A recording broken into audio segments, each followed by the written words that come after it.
উশ্রী নদীর ঝর্ণা দেখতে যাব। দিনটা বড় বিশ্রী। শুনছো বজ্রের শব্দ? শ্রাবণ মাসের বাদলা।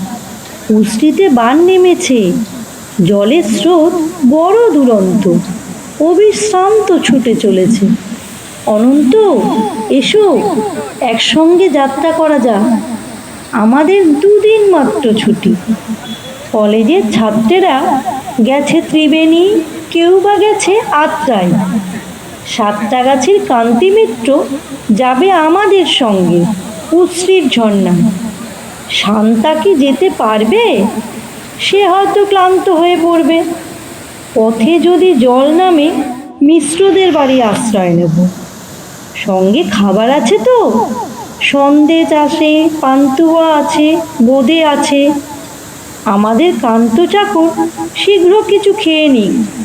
তার খাবার আগ্রহ দেখিনি। সে ভোরের বেলায় পান্তা খেয়ে বেরিয়েছে। তার বোন খান্তমণি তাকে খাইয়ে দিলে।